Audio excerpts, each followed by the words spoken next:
अस्सलाम वालेकुम, मैं हूं आबिद दलीब। नाज़रीन, में मौजूद हूं सुप्रीम कोर्ट में। अभी एक अहम केस इलेक्शंस के हवाले से उसकी समाअत हुई।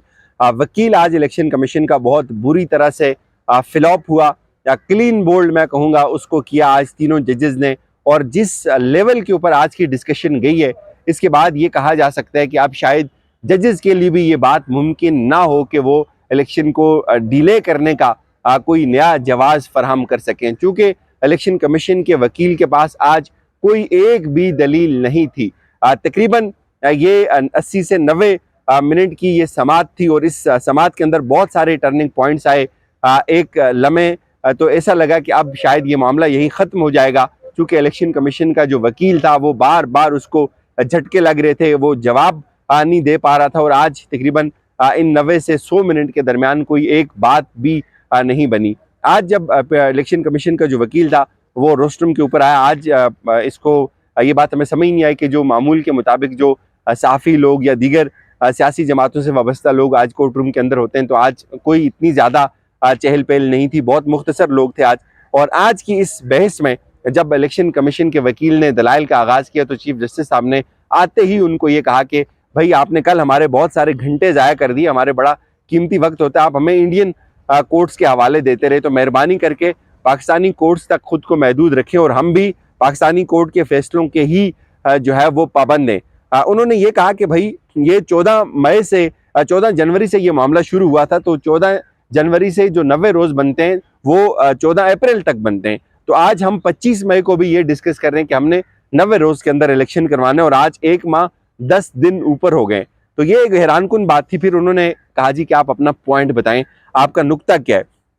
उसके ऊपर उन्होंने जो अपना नुक्ता बताया, उन्होंने क्या बताया, उन्होंने कहा जी कि जो रिव्यू है, वो रिव्यू बुनियादी तौर पे ये होता है, सुप्रीम कोर्ट अगर कोई फैसला दे दे तो आप उसको रिव्यू करते हैं, आप दोबारा अपील उसको इसके ऊपर दरखास्त दायर करते हैं कि इस फैसले के अंदर ये गलती है, तो आप वो गलती को पॉइंट आउट करते हैं। तो ये हजूर जो है वो बिल्कुल नए दलाइल वहां लेकर चले गए। आज ये उन्होंने बिल्कुल नई बातें आज शुरू कर दी। तो इसके ऊपर जजेस थोड़ा बरम हुए कि भाई, हमें जो हवाले आप दे रहे हैं ये किसी सूरत भी रेलिवेंट नहीं है, जो आप बात कर रहे हैं इसका कोई ताल्लुक नहीं है, आपने बिल्कुल नई बात कर दी है। फिर उन्होंने कहा जी कि जो सुप्रीम कोर्ट है वो अपने उसके पास ये पावर नहीं है कि वो अपने रूल्स बना सके। तो इस पर जस्टिस मुनीब अख्तर ने कहा, यार आप क्या बात कर रहे हैं, पार्लियामेंट अगर अपने रूल बना सकती है तो सुप्रीम कोर्ट अपने रूल क्यों नहीं बना सकती। और इसमें चीफ जस्टिस साहब ने उनसे ये कहा कि आप जो रिव्यू और री हियरिंग है उसको मिक्स कर रहे हैं। री हियरिंग का ये मतलब होता है कि पूरे केस को हम दोबारा सुने और आपकी नई नई सिफारिशात जो है वो हम उनको एंटरटेन करें, ऐसा नहीं हो सकता। आप रिव्यू तक खुद को महदूद रखें। इसके बाद जो है वो असल फेज शुरू होता है यहाँ से। इस पे एक सवाल उनसे पूछा गया, जस्टिस मुनीब अख्तर ने एक सवाल पूछा कि आप हमें ये बताएं, अगर कोई भी हुकूमत, पंजाब हुकूमत अगर हाइपोथेटिकली आप हुकूमत बनने के बाद ही अगले 6 माह के अंदर आप असम्बली तहलील कर देती है, पंजाब हुकूमत तहलील हो जाती है, असम्बली तहलील हो जाती है, तो इसका यह मतलब हुआ कि हम पूरे 4.5 साल पंजाब को निगरान हुकूमत से चलाएंगे, और हम इंतजार करते रहेंगे वफाक का कि जब तक वफाक की और बाकी तीनों सूबों की जो असम्बलीज हैं वो तहलील नहीं हो जाती, वहां निगरान सेटअप नहीं आ जाता, तब तक हम पंजाब को 4.5 साल तक चलाते रहेंगे। तो वकील साहब की शामत आ गई, उनके मुंह से निकल गया जी हाँ बिल्कुल ऐसा ही होगा। तो तकरीबन 12:55 का ये टाइम था। तमाम जो लोग थे, जजेस थे, वो शेषदार रह गए कि यार ये क्या बात कर रहे हैं। तो वकील साहब ने जो दलील दी, उन्होंने ये कहा जी कि हम एक शिक के लिए दूसरी शिक को मुअत्तल नहीं कर सकते। तो साथ उन्होंने कहा जी हम चूंकि ये चाहेंगे कि हार्मोनाइजेशन हो जाए, पूरे मुल्क में एक साथ इलेक्शन हो। तो इस पे जो जस्टिस मुनीब अख्तर साहब थे, उन्होंने कहा कि ये असूल क्यों नहीं लागू हो सकता कि आप अगर असम्बली तहलील हो गई है तो आप फौरी इलेक्शन करवाएं 90 दिन के अंदर अंदर, और वो असम्बली उस हद तक काम करे जब तक बाकी असम्बलियां तहलील नहीं हो जाती। यानी निगरान सेटअप से आप असम्बली न चलाएं, आप 90 दिन के अंदर अंदर इलेक्शन करवाएं, और वो असम्बली फिर उस सेटअप तक जो है वो काम करती रहे। तो इस पे अगेन वो कंफ्यूज हुए। जो वकील थे उनके पास कोई बात नहीं थी, उन्होंने फिर यू टर्न ले लिया। उन्होंने कहा जी नहीं, मैं कोई दूसरी बात कर रहा हूँ। तो इस पे जस्टिस इजाजुल हसन ने कहा कि आप जिन पावर्स को या जो असूल आप दे रहे हैं इनकी कोई आइन के अंदर गुंजाइश नहीं है, और आपकी बात बिल्कुल हमें समझ नहीं आ रही। फिर उन्होंने एक और पोजीशन ड्रा की, उन्होंने कहा जी कि आपके ये मुताबिक जो असम्बली निगरान हुकूमत चलाएगी 4.5 साल, इसका ये मतलब है कि वो तो आपने जमहूरियत का या अवामी नुमाइंदगी का हक छीन लिया। अवामी नुमाइंदगी का हक छीनना या इलेक्शंस को छीनना तो आइन का कत्ल है। जमहूरियत चूंकि आइन की रूह होती है, तो फिर वकील ने जो है वो माजरत करके उनसे इत्तेफाक कर लिया, हाँ जी कि अवामी नुमाइंदों के बगैर कोई हुकूमत जमहूरियत के अंदर जो है वो नहीं चल सकती। फिर इस पर जस्टिस एजाजुल हसन साहब ने कहा कि जो निगरान हुकूमत आती है वो इलेक्शन के लिए नहीं आती, वो सिर्फ इलेक्शन सेटअप को फैसिलिटेट करने के लिए आती है। इलेक्शन करवाना जो है वो इलेक्शन कमीशन की जिम्मेदारी होती है। और फिर इस दौरान एक बड़े सीनियर वकील थे, उन्होंने हमारे कान में सरगोशी की कि यार ये जो बच्चा है इसने तो सारा केस आज जो है वो बर्बाद कर दिया। फिर उन्होंने एक और केस का हवाला दिया, इस पे जस्टिस मुनीब अख्तर थोड़ा सा बरम हुए, उन्होंने कहा जी इधर उधर की बातें ना करें, टू द पॉइंट रहें। आपकी हम बात मान लेते हैं, आप ये कहते हैं जी कि पंजाब जो है वो पाकिस्तान का 52% है और कौमी असम्बली के अंदर 52% जो है वो पंजाब से आती है और स्कीम सारी खराब हो जाएगी, तो इसका ये मतलब है कि अगर बलूचिस्तान के अंदर कोई असम्बली तहलील हो जाएगी तो फिर वहां भी यही असूलते होगा कि यार बलूचिस्तान इतना है। तो इस पे अगेन वो चुप हो गए, उन्होंने फिर पैंतरा बदल लिया। उन्होंने कहा जी कि पहले आप कह रहे थे कि अगर 6 माह बाद ही असम्बली तहलील हो जाती है तो फिर अगले 4.5 साल तक निगरान हुकूमत से उस असम्बली को चलाया जा सकता है, और अब आप ये नई बात कर दी। उन्होंने उस वक्त नई बात की, उन्होंने कहा जी नहीं, अब चूंकि पूरे मुल्क में एक साथ इलेक्शन होने और उसको टाइम चूंकि 6 माह का रहते तो लिहाजा अब इलेक्शन नहीं हो सकते।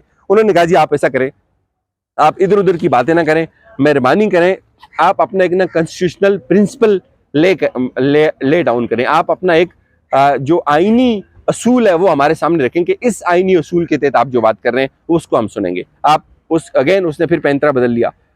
जो जजेस थे वो बिल्कुल कंफ्यूज हो गए। उन्होंने कहा जी कि आप अब जो इस स्टेज के ऊपर आकर बातें कर रहे हैं, आपने हमें 22 मार्च को ये कहा कि हमें आप पैसा दे दें और आप हमें सिक्योरिटी दे दें, और उस वक्त आपने ये सारी बातें और आप अपने जो नए मिसाइल लेके आए उस वक्त आपने ऐसी कोई बात नहीं की थी। मेहरबानी करें, कोई ढंग की बात करें और अपना कोई असूल बताएं। इसके ऊपर चीफ जस्टिस साहब ने कहा आप हमें बताएं कि आज आपके हालात क्या कहते हैं। इस स्टेज के ऊपर आकर आप क्या एज्यूम कर सकते हैं कि आप अक्टूबर की जो आपने तारीख दी हुई है, और फर्ज करें अक्टूबर में भी या सितंबर में भी हालात ऐसे ना हो तो क्या इलेक्शन इसका मतलब और आगे चला जाएगा। फिर उन्होंने कहा जी कि मैं आपसे पूछ रहा हूँ कि आप अपना कॉन्स्टिट्यूशनल प्रिंसिपल लें, वो आपके पास है नहीं है। सवाल ये है कि आपका जो काम है इलेक्शन कमीशन का, वो उनकी ड्यूटी है इलेक्शन करवाना, वो ये नहीं है, वो ये नहीं कह सकते कि हम इलेक्शन नहीं करवा सकते। अगर इलेक्शन कमीशन ये कहता है कि हम इलेक्शन नहीं करवा सकते तो फिर आपके होने का जवाज खत्म हो जाता है, फिर इलेक्शन जो है वो बार बार ताखीर का शिकार होते रहेंगे। फिर उन्होंने कहा जी, चीफ जस्टिस साहब ने कहा कि देखें इससे पहले ऐसा हो चुका है, कई बार ऐसा हुआ है, हमने जब कुर्बानी दी 3 बार ऐसा हुआ, इलेक्शंस कहा गया, फिर इलेक्शंस नहीं हुए। उनका जो इशारा था वो मार्शल लॉ की तरफ था। फिर उन्होंने कहा जी कि आप मेहरबानी करें, आप वर्क आउट करें। आपने पहले एक बात की थी, वो बात हमें समझ आई थी कि आपको पैसा चाहिए और सिक्योरिटी चाहिए, उसके लिए हमने काम किया था। लेकिन अब आप ये कह रहे हैं कि अब आप जो मामला उठा रहे हैं ये सियासी बातें सारी, और इनफ इज इनफ। जो भी हालात हो आपको इलेक्शंस करवाने चाहिए। बलूचिस्तान के अंदर इलेक्शंस हुए, वहाँ टर्न आउट जो था वो 60% था। जो लोकल इलेक्शन हुए तो हम बड़े खुश हुए थे कि इसका मतलब है लोग इलेक्शंस चाहते हैं, लोग पार्टिसिपेट करते हैं इलेक्शन प्रोसेस में। और मेहरबानी करें, अगर आप इलेक्शन को डिले करेंगे तो मनफी कुव्वतें अपना काम करेंगी। आपने इलेक्शन को 6 महीने पीछे धकेल दिया है और अब हम आपसे जवाब पूछ रहे हैं आपने किस असूल के तहत पीछे फेंका, तो अब आपके पास इसका कोई जवाब भी मौजूद नहीं है। फिर मामला थोड़ा सा और इंटरेस्टिंग हो गया। वो ऐसे हुआ नाजरीन के जो इलेक्शन कमीशन था, उन्होंने चीफ जस्टिस साहब ने फिर उनसे पूछा अब आपने नई ग्राउंड्स लिए, अब आप ये कह रहे हैं कि पूरे मुल्क की जो इंतखाबी स्कीम है वो मुतासर होगी, पंजाब जो है वो कौमी असम्बली का 52% है, उसका फिर कौमी असम्बली के इलेक्शन के ऊपर असर पड़ेगा। इससे पहले आपने ऐसी कोई बात नहीं की थी। और फिर निगरान जो वकील थे उनसे अगेन उन्होंने एक और नया पॉइंट उठाया। उन्होंने ये कहा जी कि अब हम ये चाहते हैं सर कि पूरे मुल्क के अंदर चूंकि हारमोनी आनी चाहिए, तो इसलिए ये ज़रूरी है कि फेयर एंड फ्री इलेक्शन बहुत ज़रूरी है। तो इस पर चीफ जस्टिस साहब ने फिर कहा कि ये जो है फ्री एंड फेयर इलेक्शन भी इलेक्शन कमीशन का काम है। आप अपना कोई आइनी प्रिंसिपल हमारे सामने रखें, कोई आइनी फैसला हमारे सामने रखें जिस बुनियाद पर हम इस केस को आगे लेकर चले जा सकें। फिर उनकी सुबकी हुई, उनके पास कोई ऐसी दलील नहीं थी। फिर जो जस्टिस मुनीब अख्तर साहब थे, उन्होंने कहा कि आप हमें पहले ये कह चुके हैं कि आपके पास आपको सिक्योरिटी चाहिए और आपका जो माजी का रिकॉर्ड है वो हमें यही बताता है आपको सिक्योरिटी और पैसा चाहिए। आपने उसके लिए अभी तक क्या कोशिश की है? आपने हमें ये कहा कि मार्च में हमें ये कहा कि हम अक्टूबर में केस करें, इलेक्शन करवाएंगे, और उस वक्त जो है वो उस वक्त से लेकर आज तक आपके पास कोई भी आईनी सवाल नहीं है। और 1.5 घंटा हो गया अभी तक आप हमें कोई उसूल की बात नहीं समझा सके। आप कह रहे हैं कि एक साथ इलेक्शन हो, उसने कहा जी हाँ सर मैं ये कह रहा हूँ एक साथ इलेक्शन हो। इस पे चीफ जस्टिस साहब ने कहा कि अगर ये मुमकिन ना हो, ऐसे हालात ना हो, तो क्या फिर आपका ये उसूल है कि अगर एक साथ इलेक्शन होने के हालात नहीं है तो अगर इस बात को 10 साल भी लग जाएं तो क्या पूरे मुल्क में एक साथ इलेक्शन आपने करवाने की जिद में 10 साल तक आप इंतजार करते रहेंगे? उसके पास फिर कोई जवाब नहीं था, फिर वो चुप हो गया। फिर उन्होंने कहा क्या आपको पूरे मुल्क में एक साथ इलेक्शन करने के लिए 5 निगरान सेटअप चाहिए, यानी कि 4 निगरान सेटअप 4 सूबों के और 1 वफाक का? उसने कहा जी हाँ बिल्कुल सर ऐसा ही है। इस पे वो फंस गया। उन्होंने कहा अच्छा अगर यही बात है तो फिर आप इस बात के ऊपर रहें, आपको पूरे मुल्क में अगर एक साथ निगरान चाहिए, निगरान सेटअप, तो फिर आप इस बात पे रहें। फिर इसका ये मतलब है कि किसी एक सूबे को लावारिस छोड़ दिया जाए। तो इसके ऊपर उसने कहा जी सर ये तो बहुत मुश्किल सवाल है, मैं इसके ऊपर जो है वो कोशिश करूंगा। चीफ जस्टिस साहब ने कहा जी आपने अपना कोई दिमाग इसके ऊपर इस्तेमाल नहीं किया, आप कोई दूसरा रास्ता भी इख्तियार कर सकते थे, वो दूसरा रास्ता आपने इस पे इख्तियार नहीं किया। फिर उन्होंने पूछा कि इलेक्शन कमीशन से हमारा ये सवाल है कि इलेक्शन कमीशन के पास इख्तियार था, इलेक्शन कमीशन जो फाइनेंस मिनिस्ट्री के लोग थे जिन्होंने पैसा देना था उनको तलब कर सकता था, तो क्या आपने उनको तलब किया? हम टीवी के ऊपर देखते हैं कि 20 मिलियन की ग्रांट MNAs को दी जाती है, जो कि अच्छा है, अच्छी बात है, तरक्याती फंड्स रिलीज होने चाहिए, लेकिन इलेक्शन कमीशन ने क्या किसी को पाबंद किया? आपको अपना रोल असर्टिवली प्ले करना चाहिए। और हम ये सारे मामले को देख रहे हैं और आपको डिमांड करनी चाहिए थी, और आप अजीबोगरीब डिमांड कर रहे हैं फौज से कि वो 450 बंदा लेके आए। फौज कहाँ से 4,50,000 बंदे, 50,000 बंदा आपको देगी? आप मेहरबानी करें कुछ किसी अल्टरनेट के ऊपर जाएं। और बहुत सारे पोलिंग स्टेशन ऐसे होते हैं जहाँ में फौज की जरूरत ही नहीं होती, और बहुत सारी जगह ऐसी हैं हमने देखा है जो फौज का एक इंप्रेशन है वो बड़ा जबरदस्त है, और बाज़ औक़ात तो एक फौजी से भी सारा मामला हल हो सकता है। बहुत सारे ऐसे एरियाज हैं जहाँ मैं जाता हूँ लाहौर के अंदर, मेरे भी ID कार्ड्स फौज के लोग चेक करते हैं और हमें आगे चले जाने देते हैं। तो उनका ये मतलब था बेसिकली कि इलेक्शन कमीशन जो है वो अपना काम बिल्कुल नहीं कर रहा।